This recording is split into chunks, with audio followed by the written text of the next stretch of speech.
Eee, Baik, selamat siang Mas Tri Nadiem, Selamat siang. selamat siang buat para peserta webinar dari seluruh Indonesia. Terima kasih atas partisipasi teman-teman dalam webinar kita kali ini yang mengangkat tema soal reformasi pendidikan nasional. Seperti kita ketahui bahwa Kabinet Presiden Joko Widodo dan Wapres Kiai Haji Ma'ruf Amin menekankan pada pembangunan sumber daya manusia setelah di periode sebelumnya menekankan pada infrastruktur. Nah, karena itu penting bagi kita untuk mengetahui seperti apa wajah pendidikan, wajah reformasi pendidikan nasional Indonesia saat ini dan di masa mendatang. Persoalan pendidikan menjadi menarik karena Mendikbud Nadiem Makarim mempunyai konsep yang sangat menarik yang menjadi perhatian masyarakat secara umum. Karena itu dari seminar yang kita selenggarakan hari ini itu pesertanya banyak sekali, Mas Menteri.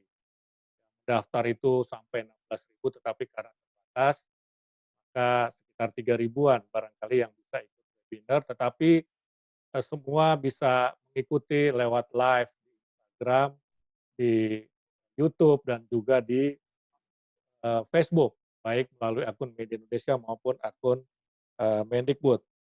Dan acara kita ini didukung oleh beberapa kalangan, ya. Untuk itu kami ucapkan terima kasih kepada Kementerian Pendidikan dan Kebudayaan Republik Indonesia, kemudian Bakti Kominfo, PT Bank Negara Indonesia atau BNI, PT Telekomunikasi Indonesia, PT Bank Mandiri, PT Pegadaian Persero, Mandiri Syariah, Unika, Tugia Pranata Semarang, dan Bantek.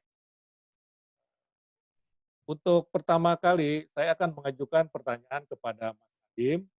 Nanti teman-teman peserta bisa mengajukan pertanyaan yang sebetulnya pertanyaan sudah kita kumpulkan dari beberapa hari sebelum acara ini kita mulai.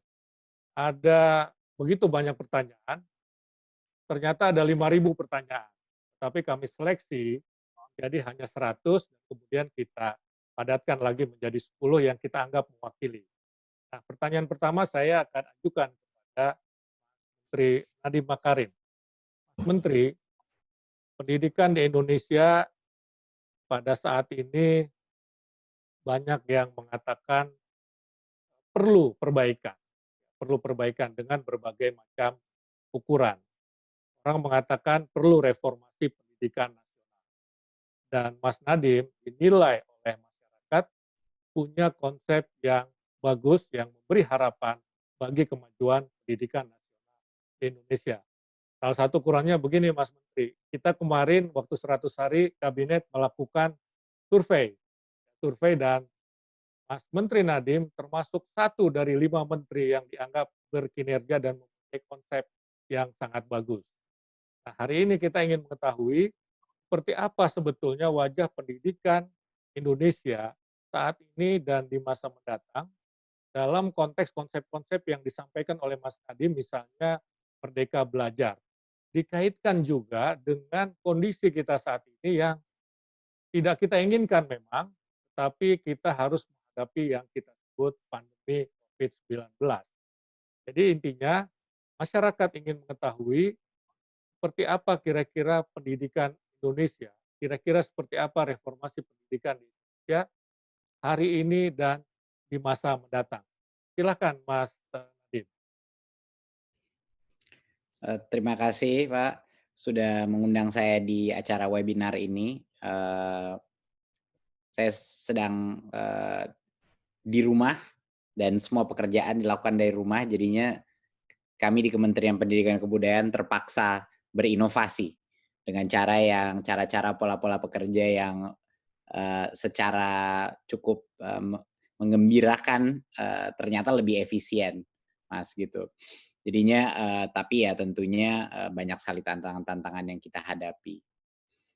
Untuk poin yang pertama adalah, menurut saya krisis COVID-19 ini bukan malah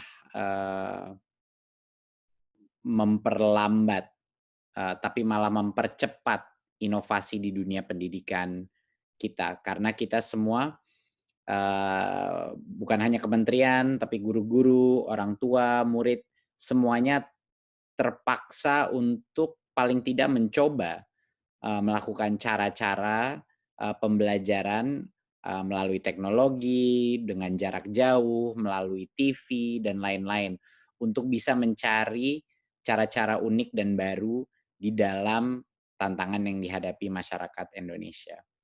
Jadinya karena kita semua terpaksa, disitulah roda inovasi bergerak jauh lebih cepat. Jadi menurut saya walaupun krisis ini dampak ekonomi, dampak kesehatan, dan juga dampak pembelajarannya sangat besar, gitu. Saya mengakui bahwa pembelajaran online itu sangat sulit dihadapi bagi banyak sekali masyarakat kita.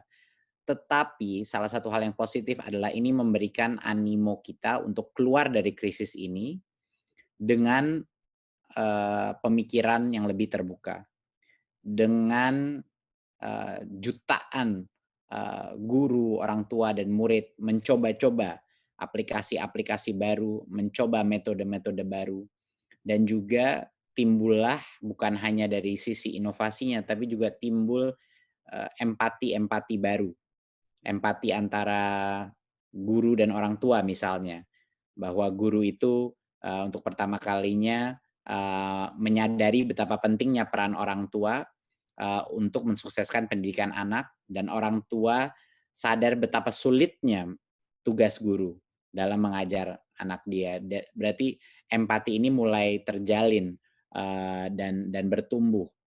Jadinya harapan saya adalah kita keluar dari krisis ini menjadi lebih kuat lagi, otot-otot solidaritas kita menjadi jauh lebih kuat, dan kita akan keluar dari krisis ini dengan pemikiran yang lebih terbuka dalam mencoba hal-hal baru. Jadi menurut saya krisis ini suatu kesempatan kita belajar dari COVID dengan semua tantangannya. Karena tidak ada yang namanya pembelajaran kalau tidak keluar dari zona nyaman. Itu memang hukum alamnya. Kita hanya belajar sebagai manusia kalau kita keluar dari zona nyaman. Mau pembelajaran di sekolah atau pembelajaran di hidup sama saja. Dari sinilah kita akan menarik hikmah. Konsep Merdeka Belajar yang memang sudah kita umumkan dan sudah kita berikan kisi-kisinya, itu sebenarnya tidak berubah karena krisis COVID-19 ini. Tapi menurut saya malah potensi menjadi mengakselerasi. Jadi konsep Merdeka Belajar itu adalah konsep memberikan kemerdekaan bagi setiap unit pendidikan untuk berinovasi. Jadi setiap kali kita selalu mendengar mengenai kualitas pendidikan yang kurang baik di Indonesia, baik itu dengan angka-angka PISA skor kita, itu sebenarnya kita membuat suatu sistem yang tidak memberikan ruang untuk inovasi. Karena melatih suatu manusia atau melatih suatu murid atau anak, itu adalah suatu tugas yang luar biasa sulitnya dan luar biasa rumitnya. Dan tidak bisa kita menggunakan satu bentuk atau satu cara saja, karena anak di Papua, di Maluku, di Sulawesi, di Jakarta, di DKI itu semuanya berbeda-beda. Dari sisi kebudayaannya berbeda, dari sisi kearifan lokalnya pun berbeda, sisi sosioekonominya berbeda, kondisi infrastrukturnya berbeda. Jadinya keberagaman dan berbagai macam teknik dan inovasi yang cocok untuk masing-masing daerah, masing-masing sekolah, masing-masing anak, itu semuanya bisa dilakukan hanya dengan teknologi. Jadinya Merdeka Belajar itu tidak akan mungkin bisa berhasil tanpa teknologi. Dan teknologi bukan semuanya online, teknologi bisa macam-macam. Ada teknologi guru yang menciptakan sistem untuk datang mengunjungi murid satu persatu atau untuk menitip PR atau mengukur PR, menciptakan proses kurirnya sendiri itu merupakan suatu teknologi tersendiri. Menggunakan TVRI sebagai sumber pembelajaran merupakan teknologinya sendiri. Jadi ini semua yang kita sebutkan teknologi itu akan kita gunakan dalam mengimplementasi Merdeka Belajar. Tapi strategi ke depan kita tidak akan keluar daripada esensi dari pendidikan, yaitu sebenarnya kualitas guru. Kualitas guru itu adalah yang terpenting, tidak akan mungkin bisa digantikan dengan teknologi. Jadi fokus inisiatif teknologi kita adalah untuk membantu guru meningkatkan potensi mereka. Dan untuk mencari guru-guru penggerak yang terbaik di seluruh Indonesia dan memastikan bahwa mereka bisa menjadi pemimpin-pemimpin pembelajaran di dalam sekolah-sekolah di seluruh Indonesia.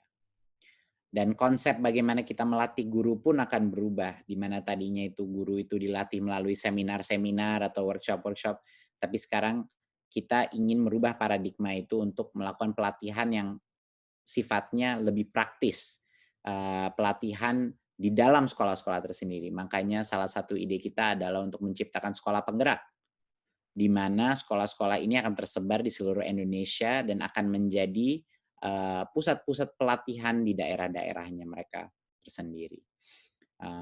Dan tentunya untuk mendukung Merdeka Belajar, salah satu yang terpenting adalah untuk membuat suatu kurikulum atau mempermudah kurikulum yang gampang dimengerti dan juga jauh lebih fleksibel.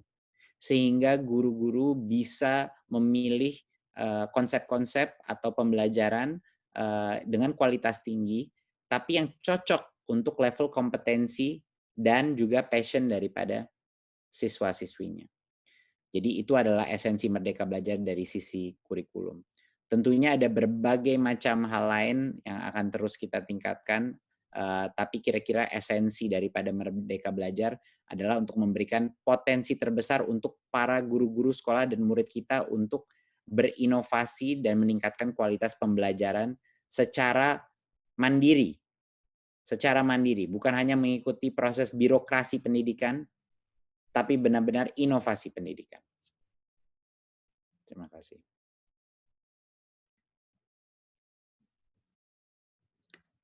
Oke, suaranya di-mute, Pak.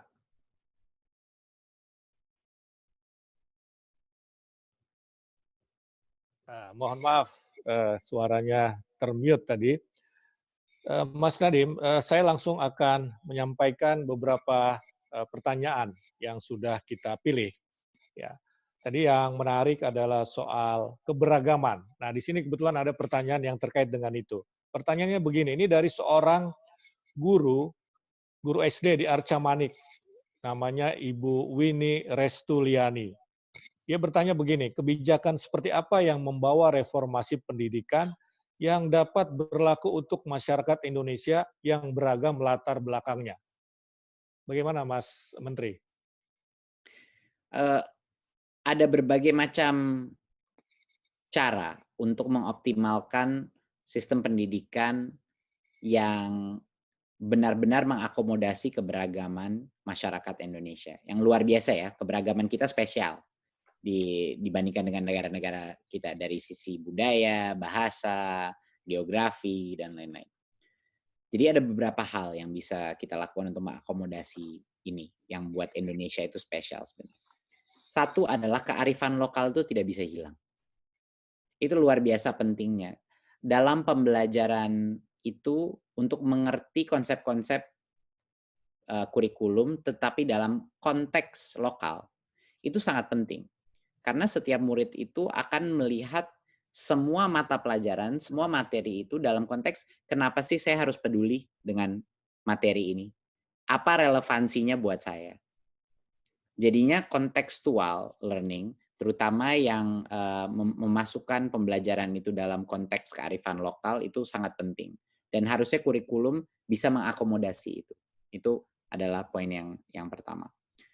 Kedua adalah setiap sekolah dan daerah itu punya berbeda-beda level kompetensi fundamental siswanya. Tingkat literasi, tingkat numerasinya mungkin berbeda-beda. Jadi untuk yang buat saya kurang masuk akal adalah bahwa kita memaksakan suatu standar level di setiap tahun pembelajaran di kurikulum, walaupun misalnya mayoritas daripada angkatan itu sudah tertinggal, misal 1 tahun, 2 tahun. Ataupun bagi anak-anak yang mungkin, atau sekolah-sekolah yang, level, literasinya dan numerasinya mungkin lebih tinggi, dia pun masih harus melakukan di level yang ditentukan. Jadi semua anak yang seumur begitu harus standar level kompetensinya sama, kejar paket, kejar tayang, silabus, dan itu buat saya tidak masuk akal. Harusnya kurikulum itu lebih seperti suatu supermarket, di mana guru-guru itu bisa mencari makanan yang pas dan sesuai level kompetensi siswanya, sehingga siswa itu materi tidak terlalu sulit dan tidak terlalu mudah, tapi pas. Dan kita harus memberikan fleksibilitas bagi guru-guru untuk menentukan di mana ini untuk mengajar di level yang benar, dan juga memberikan mereka toolkit atau assessment untuk bisa mengukur anak-anak saya ini di level mana. Nah, jadi itu salah satu hal yang akan mengakomodasi keberagaman. Dan yang terakhir adalah juga ada bukan hanya keberagaman budaya, tapi juga ada keberagaman passion, keberagaman skill, dan tidak semua kinerja daripada suatu murid itu harus diukur dengan angka saja, tapi dengan berbagai macam aktivitas ataupun ekstrakurikuler, aktivitas mereka di luar sekolah yang mungkin menjadi passion mereka itu harusnya diberikan pengakuan dan diberikan suatu sarana di mana itu bisa menjadi bagian daripada pendidikan dia dan bukan hanya sebagai tugas ekstra saja, gitu. Jadinya aktivitas-aktivitas lomba-lomba, kompetisi yang mengikuti passion dan minat dan bakat anak-anak kita itu juga harus terakomodasi. Dan yang terakhir adalah poinnya, tentunya COVID ini, krisis ini telah menunjukkan bahwa sebenarnya ada gap atau ada selisih yang besar antara yang punya akses ke teknologi dan yang tidak punya akses ke teknologi. Dan sebenarnya teknologi itu punya potensi meratakan akses atau kesempatan untuk mendapat akses yang sama ke materi yang sama, pembelajaran yang sama.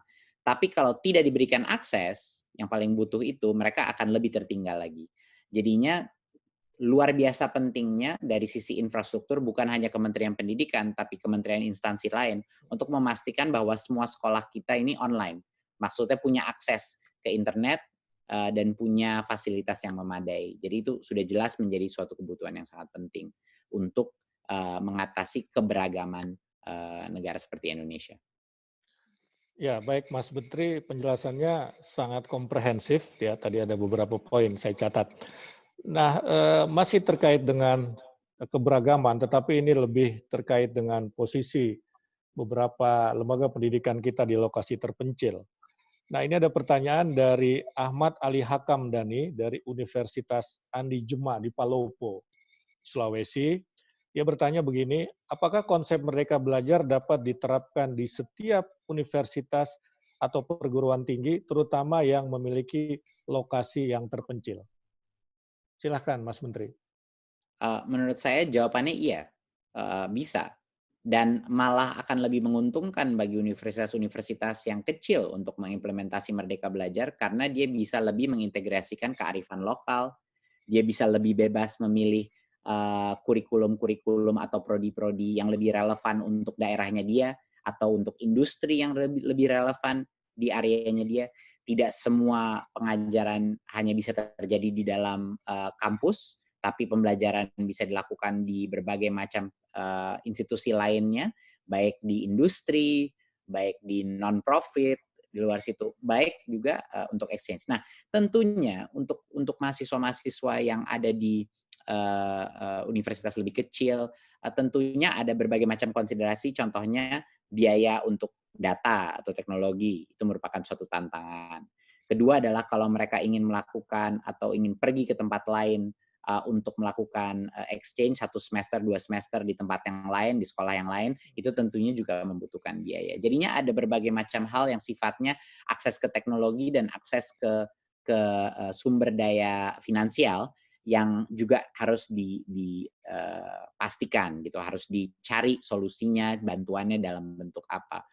Tapi kalau saya ditanya apakah konsep Merdeka Belajar atau contohnya di pendidikan tinggi kampus Merdeka itu bisa diimplementasi di universitas yang kecil dan terpencil, kalau menurut saya asal ada akses ke internet dan lain, harusnya malah lebih lagi potensi dampaknya itu terjadi. Dan jangan lupa konsep Merdeka Belajar itu kalau dipaksa Merdeka Belajar itu namanya bukan merdeka. Konsep Merdeka Ya, Belajar itu adalah suatu opsi atau kemerdekaan. Artinya dia punya opsi untuk melakukan pembelajaran lewat online, dia mendapatkan opsi untuk melakukan pembelajaran di luar kampus, dia diberikan opsi untuk melakukan aktivitas-aktivitas atau kurikulum-kurikulum yang bukan dilatih bukan hanya akademis tapi juga praktis. Jadi ini diberikan opsi dan kebebasan, bukannya dipaksa, atau enggak kalau dipaksa bukan merdeka namanya. ya, betul sekali. Kalau dipaksa tidak merdeka, bukan merdeka belajar, itu baru belajar merdeka mungkin. Ya, baik Mas Nadiem, ini ada 2 pertanyaan, tetapi saya kira bisa kita satukan ya karena pertanyaan sejenis. Tapi saya akan bacakan satu-satu. Nanti Mas Nadiem bisa menjawab sekaligus karena esensinya sama pertanyaan ini. Karena pandemi, ini pertanyaan dari Agnes Pradini dari SMAK Santo Albertus Malang, Jawa Timur. Ya, maaf bukan itu. Sebentar. Ini dia. Dari Amelia Rianasari, wira swasta di Jakarta. Apakah ada rencana pemerintah, khususnya Mendikbud, untuk memperbaiki kurikulum sekolah sehingga anak juga belajar etika kehidupan? Ini mungkin terkait dengan pendidikan karakter. Misalnya wajib mengantre dengan tertib, menghormati orang tua di kendaraan umum, tenggang rasa dengan siapapun yang berbeda agama. Nah, ini pertanyaan pertama yang tadi saya sebut.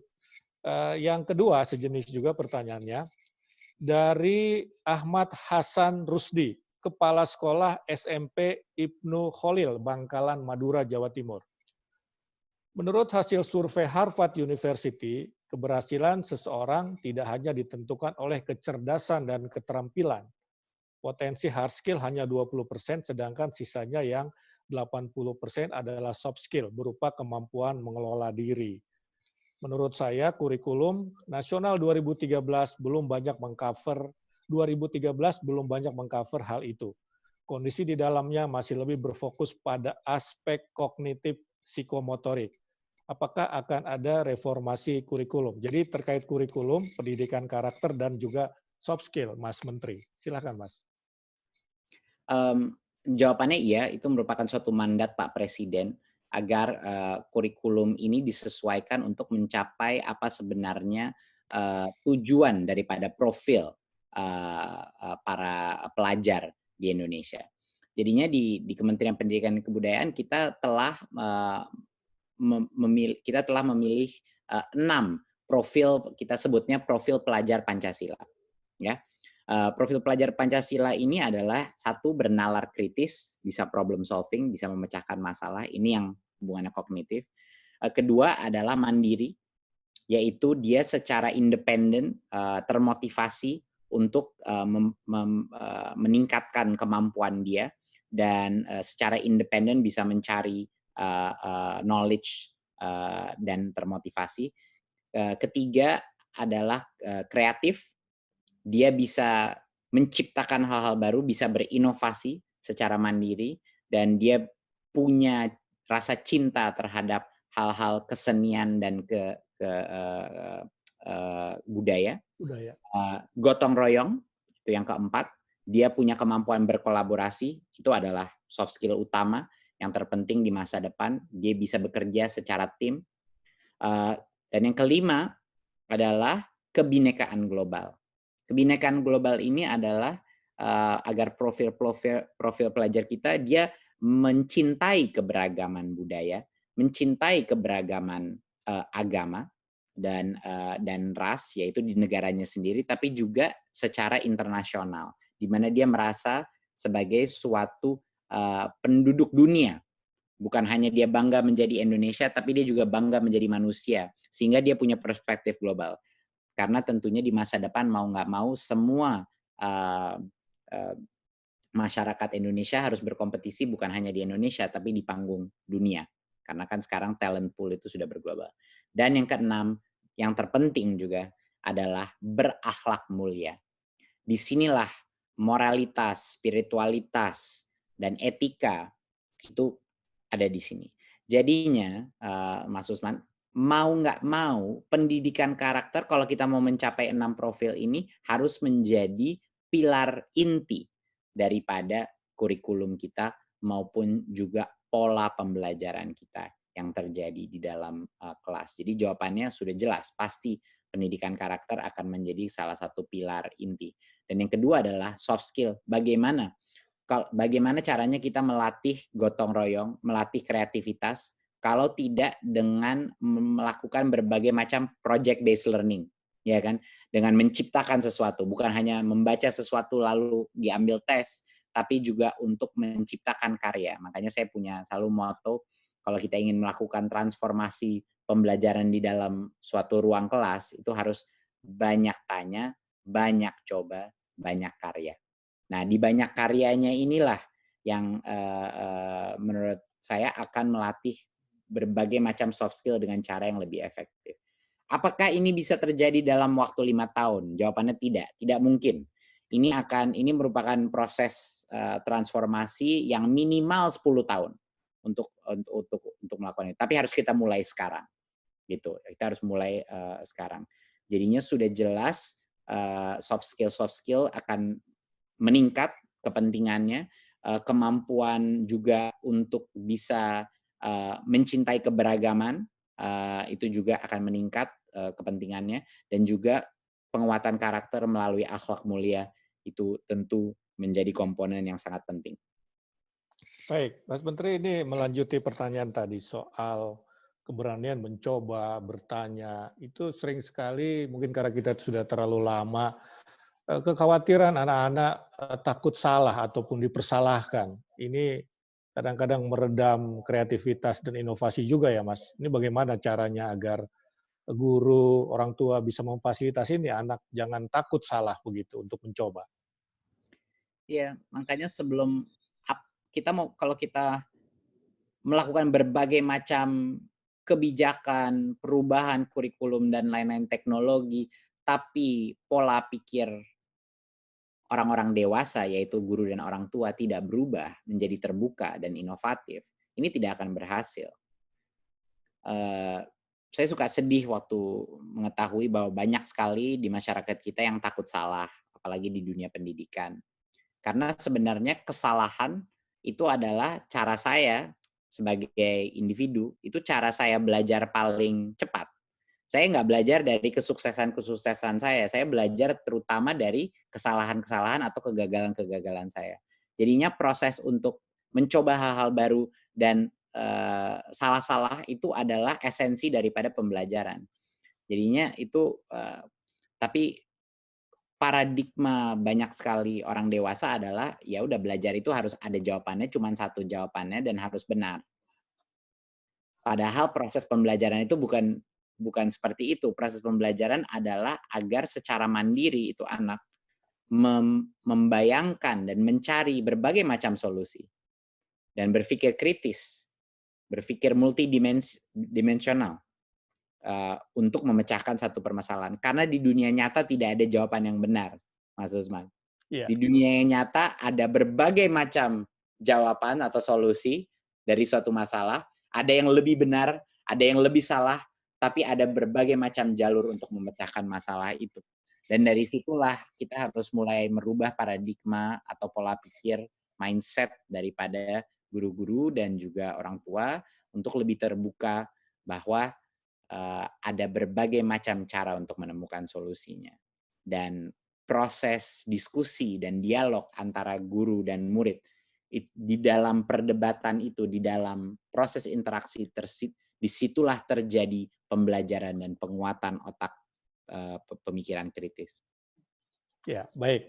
Mas Nadiem, banyak pertanyaan terkait dengan pembelajaran online. Tapi sebelum itu, ada satu pertanyaan yang perlu kita jawab dulu, kita diskusikan terkait dengan anggaran pendidikan. Ini pertanyaan dari Arjuna, ASN di SMP Negeri di Morotai. Jadi cukup jauh, ya, tapi sangat concern kepada pendidikan. Pertanyaan Arjuna begini, anggaran pendidikan cukup besar di APBN, tetapi kualitas pendidikan saat ini masih sangat rendah dari negara-negara di Asia Tenggara. Apakah langkah konkret Mas Menteri dalam menjawab persoalan ini? Oke, untuk menjawab pertanyaan itu kita harus sedikit berpikir kritis dulu mengenai jumlah asumsi di dalam pertanyaan tersebut. Asumsi pertama adalah anggaran untuk pendidikan kita cukup besar di APBN. Persepsi ini timbul karena kita ada angka yang semua orang tahu, angka itu 20% daripada APBN digunakan untuk pendidikan. Jadinya asumsinya adalah itu angka atau rasio yang cukup besar, seharusnya ada hasilnya. Nah, ini ada benarnya, ada salahnya. Secara objektif kalau kita bandingkan negara kita dengan negara-negara lain, dan ukurannya harus berapa jumlah anggaran per siswa. Dan siswa di negara kita luar biasa besar, karena demografi kita juga sangat muda. Itu sebenarnya per kapita penganggaran kita untuk pendidikan, bahkan dengan 20% itu angka per muridnya itu masih relatif lebih kecil dari negara-negara lain. Ya, negara-negara lain di Asia Tenggara pun, bukan cuma negara maju. Jadinya secara absolut, itu sebenarnya potensi kita meningkatkan pendidikan di atas itu pun masih bisa. Jadinya jangan kita asumsi karena 20% itu besar. Ya, itu pertama. Kita harus sedikit berpikir sedikit kritis dengan angka-angka ini. Dan yang kedua adalah dari 20% itu masih banyak sekali penggunaan anggaran tersebut yang bisa dioptimalkan. Apakah penggunaan anggaran itu, dan itu adalah salah satu inisiatif terbesar di Kementerian Pendidikan Kebudayaan, adalah untuk merevaluasi semua program-program penganggaran kita, baik itu transfer daerah maupun juga di pusat, apakah ini benar-benar menghasilkan hasil yang kita inginkan. Dan menurut saya ini sudah terjawab bahwa tidak. Saat ini masih belum. Kita masih banyak sekali potensi untuk meningkatkan penggunaan anggaran sehingga menciptakan hasil yang lebih baik. Karena dengan semua penganggaran kita saat ini, contohnya hasil PISA kita, yaitu ranking dunia kita di pendidikan masih tidak memadai. Ya, kita secara relatif dan absolut itu tidak baik, angka literasi kita, numerasi kita, dan lain-lain. Jadinya kita harus menemukan program-program, makanya itu adalah program-program dalam Merdeka Belajar itu harus berfokus kepada peningkatan outcome atau output daripada pembelajaran siswa yang nanti akan diukur melalui PISA, baik juga dengan kenapa kita ganti UN menjadi asesmen kompetensi, itu alasannya agar itu mengikuti standar dunia. Jadinya dari situlah kita harus melihat dalam waktu 5-10 tahun ke depan itu ada peningkatan atau tidak. Dan kita harus mencoba berbagai macam hal untuk bisa mencapai itu. Dan tentunya dalam semua proses inovasi akan ada yang berhasil, akan ada yang tidak berhasil. Jadinya tidak mungkin ada satu resep. Jadi kita harus terus mencoba hal-hal untuk meningkatkan angka itu, dan yang berhasil kita coba terapkan di sebanyak mungkin sekolah, yang tidak berhasil kita buang dan kita coba hal yang lain. Inilah namanya. Jadinya sangat banyak sekali orang berasumsi, sekali lagi berpikir kritis. Banyak sekali orang berasumsi bahwa harus ada satu solusi yang sudah diketahui bagaimana caranya. Tapi kalau kita menanyakan semua menteri pendidikan di dunia, itu jawaban solusinya beragam sekali. Semua tergantung konteks, tergantung murid, tergantung area, tergantung anggaran, dan lain-lain. Jadinya untuk kita bisa menciptakan suatu sistem pendidikan yang optimal, kemerdekaan belajar yang melihat perbedaan antara setiap sekolah, siswa, dan daerah, itu harus bisa diakomodasi, dan hanya dari situlah pembelajaran bisa terjadi.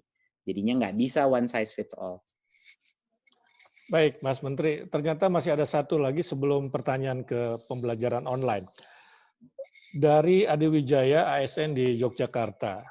Dia bertanya, dengan tiadanya ujian nasional, bagaimana strategi dalam penerimaan siswa baru untuk penjenjang pendidikan yang lebih tinggi agar dirasakan adil bagi semua peserta didik. Kualitas siswa dengan nilai rapor 8 untuk sekolah A belum tentu sama dengan kualitas nilai rapor 8 untuk sekolah B dan seterusnya. Bagaimana Mas Nadiem? Ya, uh, ada beberapa cara untuk menjawab ini. Banyak orang tidak sadar bahwa sebenarnya dengan implementasi kebijakan zonasi, itu minimal 70% dari semua penerimaan itu harus berdasarkan daerah, berdasarkan zona. Jadi tidak ada lagi pilah untuk 70% dari penerimaan siswa baru di SD, SMP, SMA negeri ya. Ini saya berbicara hanya negeri. Ya. Itu memang tidak berdasarkan angka atau ujian, tapi berdasarkan dia tinggalnya di mana. Ini adalah salah satu inisiatif utama untuk melakukan pemerataan sehingga semua punya hak untuk menerima kualitas pendidikan yang lebih rata. Jadinya sekarang pertanyaannya adalah untuk yang 30% sisanya, yaitu jalur prestasi. Nah, inilah yang bisa ada berbagai macam opsi. Namanya Merdeka Belajar adalah untuk meningkatkan opsinya, bukan untuk malah merucut dan memaksa suatu kriteria lain. Opsinya adalah juga angka sekolah, ya, tapi tentu ada masalah mengenai tidak semua angka sama levelnya dengan angka lain. Tapi juga dengan berbagai macam lomba-lomba atau kompetisi di tingkat daerah ataupun nasional yang sebenarnya itu memberikan suatu kisi-kisi pencapaian prestasi itu anak di dalam passion-nya dia, di dalam bakatnya dia atau minatnya dia dalam suatu aktivitas yang kredibel, yaitu di tingkat daerah, provinsi, nasional, dan lain-lain. Harapannya itu. Tapi jangan lupa, jadi itu pertama. Yang kedua adalah jangan lupa kita bukannya tidak mengukur kemampuan masing-masing sekolah kita karena ujian nasional kan diganti dengan asesmen kompetensi. Tapi asesmen kompetensi itu bukan tujuannya mengukur siswa apakah dia bisa masuk kemana. Bukan.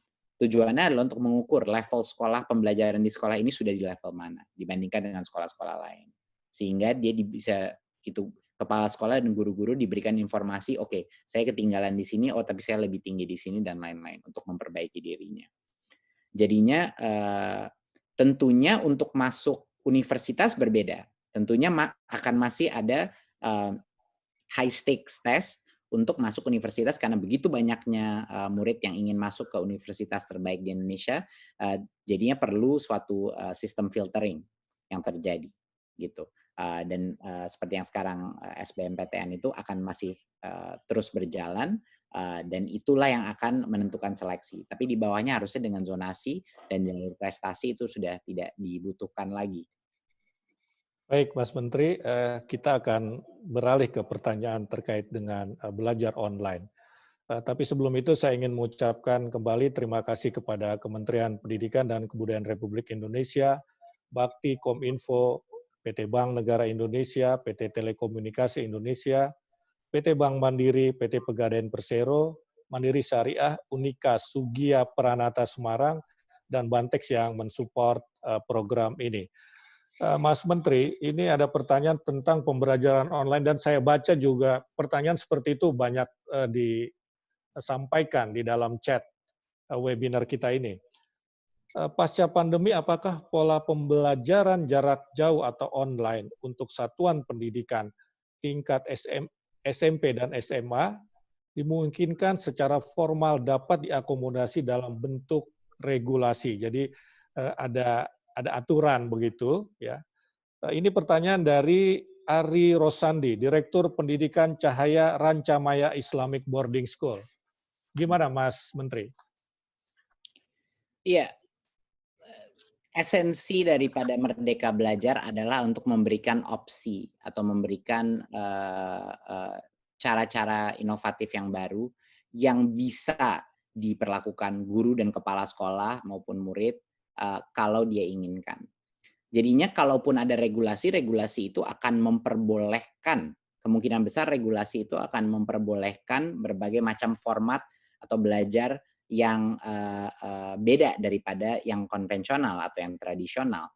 Dan menurut saya setelah COVID-19 sudah pasti akan ada berbagai macam platform-platform teknologi maupun pembelajaran jarak jauh yang kalau daerah-daerah dan dinas-dinas pendidikan ingin mengimplementasi akan kami dukung. Tapi bukannya itu menjadi suatu paksaan gitu. Seperti yang saya bilang tadi, apakah itu dalam bentuk regulasi atau hal lain, ya tentunya itu akan kita kaji. Tapi esensi mandat saya dari Pak Presiden adalah deregulasi, bukannya Kan regulasi. regulasi, iya, iya. Jadi kalau saya menciptakan aturan-aturan banyak sekali yang baru yang malah menyekat-nyekat lagi sistem pendidikan kita, saya tidak menjalankan mandatnya Pak Presiden. Tapi kita akan usahakan apapun regulasi yang kita keluarkan akan memperbesar opsi untuk melakukan inovasi di bidang pendidikan, bukan menutup. Ya, baik. Ini masih pertanyaan terkait dengan pembelajaran online. Tadi yang sempat saya bacakan dari Agnes Pradini dari SMAK Santo Albertus Malang, Jawa Timur. Katanya sistem pembelajaran jarak jauh ini membuat sistem belajar satu arah. Penggunaan teknologi yang pada awal membantu justru menghilangkan esensi belajar yang menyenangkan. Pertanyaannya, adakah jalan tengah atau seperti apa dari Kemendikbud dalam menyikapi pembelajaran jarak jauh ini? Ya, mungkin sebelum saya menjawab itu, banyak dari kita lupa bahwa pembelajaran jarak jauh ini bukan kita lakukan karena kita mau melakukannya, tapi karena kita terpaksa, ya kan? Jadi opsinya adalah tidak belajar sama sekali, atau kita mencoba cara lain belajar dari rumah. Itu yang pertama harus diyakini. Jadinya sudah jelas mayoritas daripada Indonesia sekarang dan negara-negara lain di dunia ini tidak optimal, ya tidak bisa bilang yang optimal. Tapi ada berbagai macam pembelajaran yang terjadi di dalam proses krisis ini, di mana sekarang banyak sekali guru-guru dan orang tua melakukan proses adaptasi yang bisa digunakan pada saat COVID-19 sudah tidak ada lagi gitu. Jadinya saya suka sekali itu jalan tengahnya atau hybrid model. Itu pertanyaannya sangat baik menurut saya karena walaupun nanti sudah balik ke sekolah, akan ada berbagai macam elemen daripada pembelajaran atau interaksi dengan murid, guru, dan sekarang ditambah orang tua yang bisa dilanjutkan walaupun dengan proses pembelajaran sudah kembali di dalam sekolah. Contohnya, sekarang ada berbagai macam guru penggerak yang menyadari bahwa wah dengan teknologi saya bisa pecahkan kelas saya dalam beberapa grup. Saya nggak harus semuanya, saya bisa mengajar satu grup yang mungkin lebih tertinggal di konsep tertentu, dan saya bisa meningkatkan bakat atau minat satu grup yang sudah mungkin level kompetensinya lebih tinggi. Jadinya memecah-mecah, mensegmentasi. Saya bisa memberikan PR yang tidak semuanya sama. Saya bisa memberikan satu grup PR yang berbeda karena memang level kompetensinya di situ murid-murid saya, gitu. Ada yang menyadari bahwa sebenarnya mungkin ada beberapa jam belajar bisa dari rumah untuk mengerjakan proyek, ya kan? Banyak sekali kepala sekolah baik maupun dinas yang mulai berpikir gimana ya, mungkin saya bisa mengatur jam waktu kelas saya dengan cara yang shifting untuk bisa mengakomodasi lebih banyak murid, bisa mendapat pendidikan, tapi nggak tanpa harus menambah jumlah guru yang luar biasa besarnya. Gitu, karena tentunya di berbagai macam daerah kekurangan guru. Bagaimana kita bisa mengatasi supply constraint guru kita di berbagai macam daerah? Ya dengan remote learning ini pun bisa menjadi salah satu solusi. Iya. Jadinya menurut saya middle ground-nya itu, middle ground-nya adalah bagaimana kita bisa menggunakan platform-platform teknologi, toolkit yang baru untuk meningkatkan potensi dan kapasitas setiap guru kita dan setiap murid kita. Baik, Mas Menteri, ini ada 2 pertanyaan, tapi saya kira bisa dijawab sekaligus. Nomor 1 itu pertanyaan dari Ahmad Bermawi, Kepala Sekolah SMK Bina Bangsa Kabupaten Oki, Sumatera Selatan. Pertanyaannya begini, ini pertanyaannya kira-kira apa yang harus dipersiapkan sekolah untuk pembelajaran jarak jauh. Nah, yang kedua pertanyaannya, kira-kira dengan adanya digitalisasi pendidikan adalah sebuah keniscayaan menurut Pak Ahmad Mujahid, PNS di SMA Negeri 1 Balai Riam. Tetapi sering sekali ada terkendala, terutama di daerah 3T, terdepan, terluar, ya, yang tidak ada akses jaringan dan listrik. Tadi Pak Menteri sebenarnya sudah menjawab itu ya, Pak Menteri, tapi saya harus bacakan. Bagaimana Pak Menteri persiapan sekolah dan juga fasilitas di daerah-daerah dalam konteks belajar jarak jauh? Ya, itu berarti itu banyak sekali yang di luar daripada Kementerian Pendidikan Kebudayaan. Tapi ini harus pemerintah pusat dan daerah harus bergotong royong untuk mengatasi hal ini. Poin yang pertama adalah connectivity. Konektivitas itu harus merata di seluruh Indonesia. Semuanya harus punya akses internet, ya, akses data. Kedua, kemampuan membayar untuk data itu harus juga kita pikirkan. Dan yang ketiga adalah TIK atau peralatan untuk bisa melakukan hal-hal ini. Jadinya kita melakukan untuk yang belum ada, kita sedang melakukan eksperimen dengan TVRI, pembelajaran lewat TV bagi yang tidak punya koneksi atau daerah tertinggal, dan itu walaupun kita masih terus perbaiki, resepsi masyarakat saya rasa cukup positif gitu. Tapi kita akan terus perbaiki konten dan materinya. Tapi mau nggak mau, Mas Usman, kita harus memberikan konektivitas di semua pelosok Indonesia. Itu tidak ada opsi buat saya. Karena di mana mereka tidak mempunyai ekonomi yang memadai, tidak punya sumber daya mungkin yang memadai, satu-satunya elemen pemerataan yang bisa kita lakukan adalah dengan teknologi.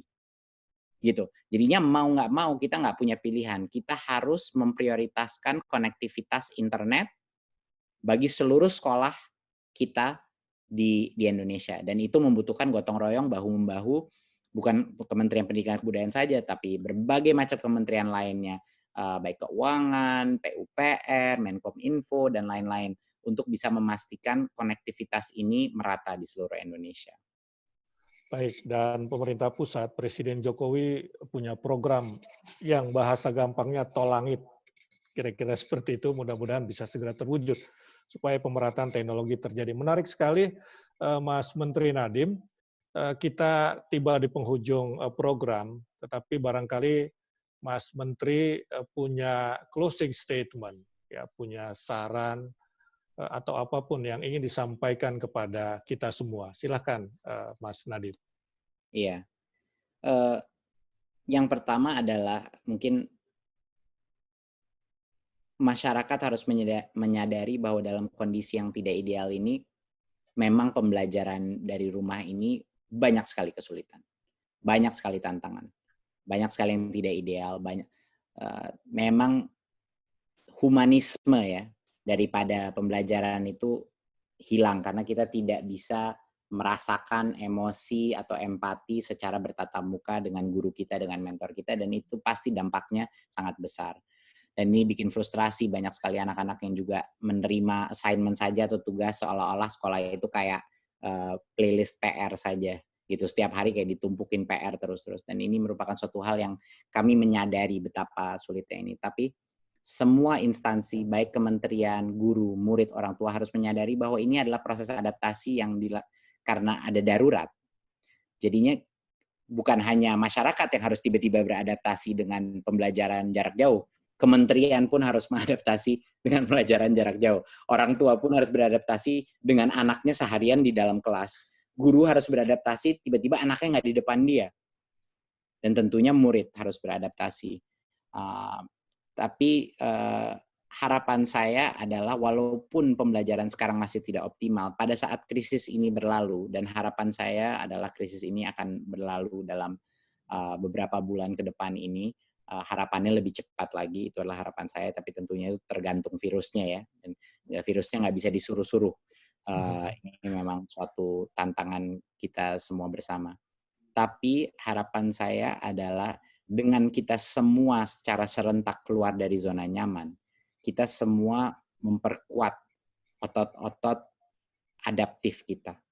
Kita memperkuat otot-otot inovatif dan kreatif kita sebagai komunitas pendidikan.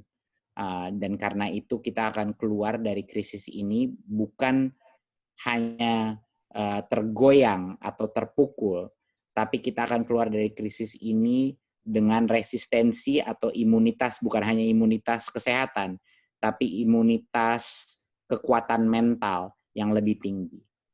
Itu harapan saya. Baik, terima kasih, menarik sekali dialog kita pada hari ini, konsep Merdeka Belajar. Mudah-mudahan kita semakin memahami, masyarakat semakin memahami, dan kita bisa menerapkannya demi kemajuan pendidikan kita. Terima kasih Mas Menteri Nadiem atas pencerahannya, paparannya yang luar biasa. Kami juga mengucapkan terima kasih sekali lagi kepada Kementerian Pendidikan dan Kebudayaan Republik Indonesia, Bakti.Kominfo, PT Bank Negara Indonesia, PT Telekomunikasi Indonesia, PT Bank Mandiri, PT Pegadaian Persero, Mandiri Syariah, Unika, Sugia Pranata Semarang, serta Bantex. Juga terima kasih kepada para peserta webinar yang sudah tekun mendengarkan paparan Mas Menteri Nadiem. Semoga diskusi kita bermanfaat. Sampai bertemu lagi di diskusi berikutnya. Teman-teman peserta webinar masih bisa stay karena ada video yang ingin kita tayangkan.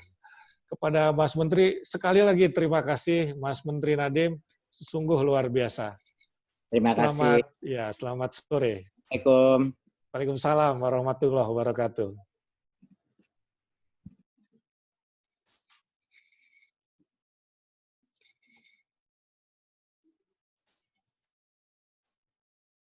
Udah, mana videonya?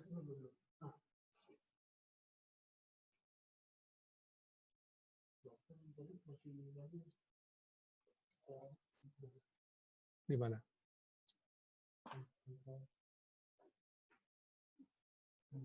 Halo, ini Mendikbud, melapor dari rumah.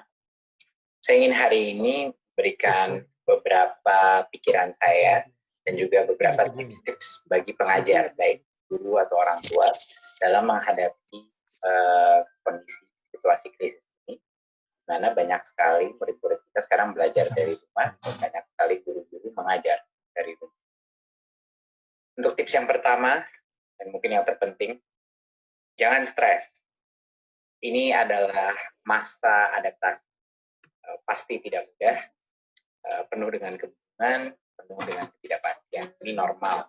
Jadi jangan khawatir, tapi yakini bahwa cara terbaik untuk belajar suatu hal baru adalah untuk keluar dari zona nyaman tersebut. Dan itu satu-satunya cara untuk memperbaiki diri. Jadi walaupun banyak orang tua ataupun murid yang masih gaptek misalnya, atau masih terintimidasi dengan teknologi, nggak apa-apa, itu perasaan yang normal. Tapi yang penting kita setiap hari mencoba mempelajari bagaimana metode yang terbaik, karena tidak ada satu jalan menemukan cara yang paling tepat. Untuk tips yang kedua, cobalah membagi kelas menjadi kelompok yang lebih kecil. Ini merupakan mungkin bagi banyak sekali guru dan pengajar suatu hal yang baru. Tapi ini saatnya kita mencoba. Janganlah takut bereksperimentasi dengan cara-cara baru. Ini adalah kesempatan kita untuk berinovasi. Banyak pengajar sekarang sebatas memberi assignment saja, lalu hasilnya dievaluasi. Ini memang wajar dalam situasi yang sulit seperti ini, pasti banyak yang main aman saja, berikan tugas secara tertulis, dan setelah diselesaikan, dikoreksi, dan diberikan angka. Dan besoknya sama lagi. Tapi mungkin ada cara lain yang mungkin lebih efektif. Tidak semua murid punya level kompetensi yang sama. Yang unggul di satu bidang belum tentu unggul di bidang yang lain. Cobalah membagi kelompok belajar berdasarkan kompetensi yang sama. Contoh, kalau satu hari ada 5 jam mengajar, kenapa harus seluruh kelas serentak diajar lewat video call? Kenapa satu kelas semuanya diberikan tugas yang sama? Sebagai contoh juga, 5 jam mengajar dalam satu hari itu bisa sebenarnya dibagi jadi 5 kelompok yang lebih kecil, masing-masing 1 jam melalui video conference.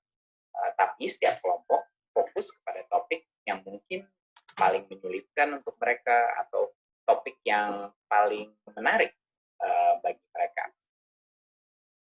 Untuk tips ketiga, cobalah project based learning. Belajar dari rumah bukan berarti harus belajar sendiri. Kalau kelas, seperti yang sebelumnya saya bilang, sudah dibagi jadi kelompok yang lebih kecil, para pengajar bisa memberikan group project time. Dengan ini, murid-murid itu belajar untuk bertanggung jawab dengan dalam grup yang lebih besar. Angka mereka terikat satu sama lain. Dan ini menciptakan suatu tantangan kolaborasi. Mereka terpaksa untuk bekerja sama. Dan ini melatih empati mereka dan juga kemampuan mereka untuk mendorong sesama lain. Dan secara otomatis, salah satu profil yang terpenting untuk para siswa, yaitu azas gotong royong mereka, itu terbentuk.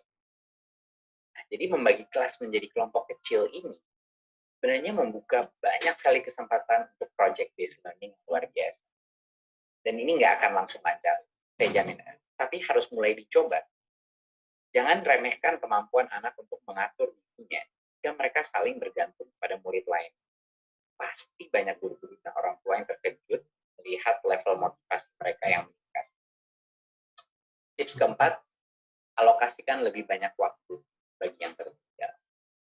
Mungkinkah ini kesempatan berikan fokus yang lebih banyak kepada murid-murid yang tertinggal di kelas, sehingga mereka bisa lebih percaya diri saat mereka bergabung lagi di kelas saat COVID-19 krisis sudah berakhir.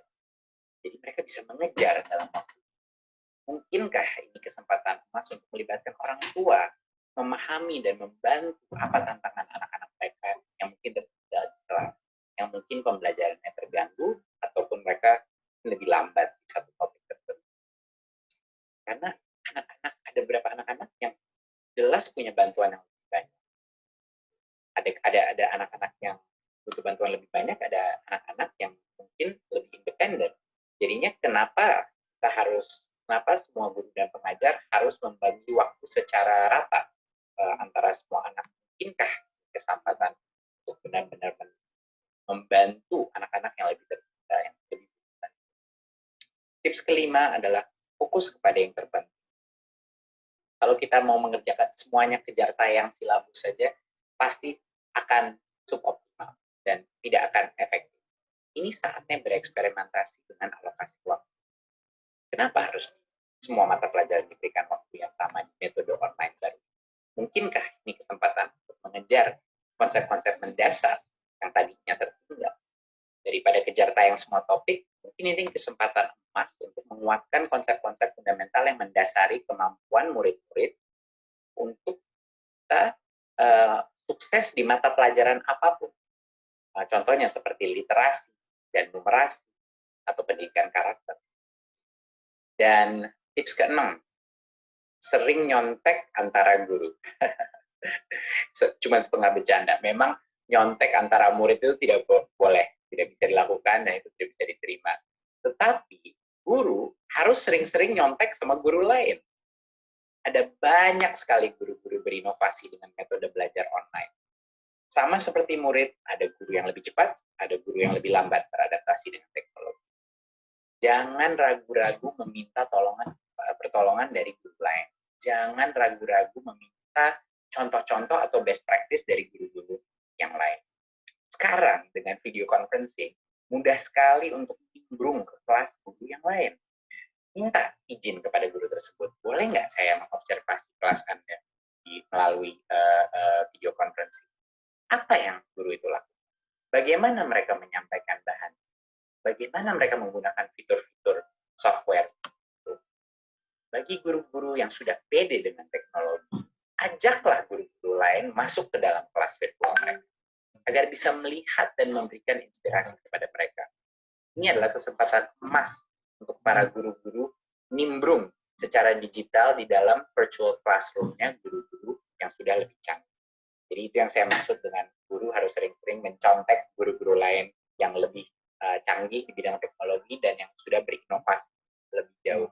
Dan tentunya ini akan juga meningkatkan semangat para guru karena mereka bisa melihat di dalam suatu virtual classroom apa yang mereka lakukan berbeda dari kelas yang biasa.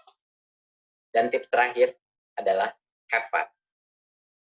Mengajar itu tidak mudah, tapi siapa bilang harus membosankan dan sama-sama saja. Walaupun kita dalam krisis ini, bisa kita mencoba hal-hal yang dari dulu mungkin kita masih ragu, tapi dalam hati kita rasa ini yang terbaik untuk para murid-murid. Inilah saatnya kita mendengarkan insting kita sebagai guru dan orang tua, dan bukan hanya mengikuti proses seadanya. Seperti murid, inilah saatnya guru dan orang tua berinovasi dengan melakukan banyak tanya, banyak coba, dan banyak karya. Terima kasih. Wassalamualaikum warahmatullahi wabarakatuh.